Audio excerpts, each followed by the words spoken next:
ማለት ነው ሶስት ምክንያቶች ናቸው ያሉት ተብሏል ሶ ፋይናንስ አለ ፈርስት ኤንድ ፎርሞስት መጀመሪያ ገንዘብ ጉዳይ አለ የቤተሰብ ጣልቃ ገብነት አለ ከዛ አልጋ ላይ ያሉ ጉዳዮች አሉ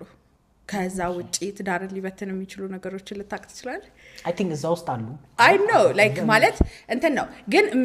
እንትን የሚያደርገው ፓርት ምን እንደሆነ ልንገር እኔ ከክላይንቶች የተረዳሁት ነገር ማለት ነው አልጋ ላይ ያለ ችግር ሌላ ቀለል ብለው የሚመስሉ ነገሮችን የማግነን ባህሪ ያለው ያስባሉ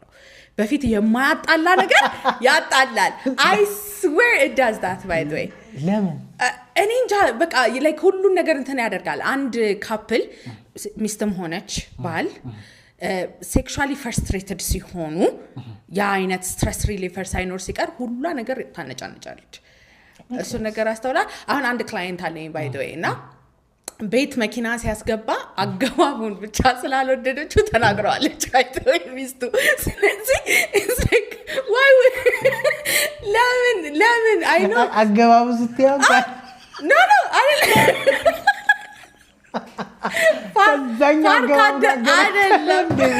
አይደለም ፓርክ አደራረጉን መኪና ሲያስገባ ሪሌት አርጎላት ነው ካልከው ጋር ወይ አይ ማይሆን ስለተደረበችው አንተ አሁን ወንድነህ ምናምን አለችው ወንድ ቢሆን ኖሮ እኮ ያስገባው ነበር መኪናውን አለችው ነው it doesn't make sense እኮ አሁን እሱ የነገረኝ 20 አመት በፊት ምናምን የነበረ ነገር ነው አስታውሶ ማለት ነው አስታውሶ አሁን ተፋቶ ብቻውን ነው ያለው ግን ከ20 አመት በፊት እንደዛ አይነት ችግር ነበረብኝና እንደዛ ተናገረችኝ ብሎ ተናገረ ከዛ እሱ ኖቲስ ያደረገው ሴክሹዋሊ ደስተኛ አይደሉም ነው ነው በዛ ነበር አሁን ሳስበው በዛ ነበር እንትን because at some point ቁጭ ብሎ ሲያስበው ቢሮዬ ውስጥ ነው like ፍቹ ለምንድን ነው የተፈጸመ ምናምን ብዬ psychological type of makeup on understand ለማድረግ ስሞክር እንትና አያውቀውም ፒንፖይንት አድርጎ ሊያውቀው አይችልም like የተጣሉበት ምክንያት በቃ every time ጭቅጭቅ ሆነ ቤት ውስጥ every time እንትን ሆነ ሁሉ ነገር ንጭንጭ ነው ሁሉ ነገር ንትርክ ነው በቃ ጭቅጭቅ ነው ምናምን የሚባል ነገር እንትን አደረገና ያንን ነገር ነው የተረዳሁት ከብዙ ክላይንቶቼ አልጋ ላይ ያለ ችግር ሌሎች የሆኑ ችግሮችን ማለት ነው የማግነን ባህሪ ያለው ንጭንጭ ነው የሚያደርገው because አሁን አንድ ወንድ ማለት ነው ትዳር ከመሰረተ በኋላ ሴትም ትዳር ከመሰረተች በኋላ የተወሰኑ አይነት ሪስፖንሲቢሊቲዎች ይመጣሉ በፊት ያልነበራቸው አይደለ ልጆች ይመጣሉ ፋይናንስ ይመጣል ቤተሰብ መምራት ታይፕ ኦፍ ጀነሬሽናል ዌልት ምናምን ዴቨሎፕ ለማድረግ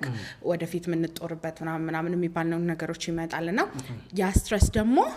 አሁን ባለንበት ኢኮኖሚክ ስታተስ ሴቶች ላይም እንትን የሚያደርግ ነገር ነው አሁን ሬር ነው ባል ብቻ እየሰራበት ያለ ቱ ኢንካም ሃውስሆልድ ያልሆነ ነገር በጣም ሬር ነው አይደለ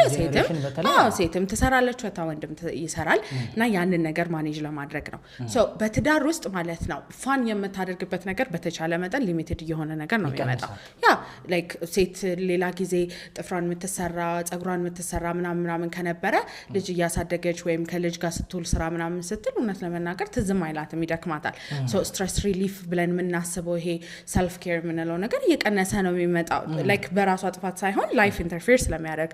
ወንድ ደግሞ በቃ ልጅ እንደዚህ ተወለደ ይባላል ሚስቱ ካራስነት ስትወጣ ብዙ አይነት ፋይናንሻል ሪስፖንሲቢሊቲ ይኖራል ስለዚህ ከጓደኞቹ ጋር ወጥቶ ኳስ የሚያይበት መጠጥ የሚጠጣበት ምናምን ነገር ሊሚት እየተደረገ ነው የሚመጣው አይደለ ሶ that type of ሌሎች ስትረስ ሪሊፎች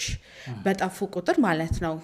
ትዳር ላይ ያሉትን ስትረሶች ማኔጅ ልታደርግበት የሚችልበት አንድ ካፕል ሴክስ ነው because ሳይንቲፊክ የሆነ አይነት ስትረስ ሪሊፈር ነው ሴክስ ዶፓሚን ሪሊዝ ይደረጋል ዶፓሚን ደግሞ የደስታ የእረፍት ስትረስ የመቀነስ አይነት ኢፌክት አለው ነው that's the entire point አይደለ ስለዚህ ያ ነገር ሲነሳ ትንሿ ነገር ማጨቃጨቅ ትጀምራለች ያ ነገር ግንኙነት የሚባለው ነገር አልጋ ላይ የሚባለው ነገር እንትን ሲደረግ then the one በቃ ትዳርን አጣፋጭ የሆነ ፓርት እየቀነሰች ትመጣለች ስለዚህ ፋይናንሱን ማጨቃጨቅ ይጀምራል ትንሿ ነገር ማጨቃጨቅ ትጀምራለች ንትርክ መፈጠር ይጀምራል ማለት ነው ከዛ at some point ይፋታሉ እነዛ ካፕሎች ግን ብትጠይቃቸው they have no idea ምን እንዳፋታቸው ትንሹ ነገር ነበር ያጨቃጨቃቸው የነበረው ምናምንና አንዱ ያኛውም ክላይንት ያለ ምንድነው ሽምግልና ራሱ ተቀምጠን ሽማግሌዎቹ ላደርድረን አለ ላይክ እሷ ራሱ አይታወቅም በቃ እንደዚህና በኋላ ላይ ነው እንደዚህ አጨቃጨቀን እንዲ ነው ባለፈ እንዲያደርገች ምናምን ተብሎ ዲቴል ሲያወሩ ላይክ ለራሴ ነንሰንስ ነው ይሄ ነገር ብዬ እያሰብኩኝ የነበረው ግን she already left so that's the problem እና ብዙ ነገሮችን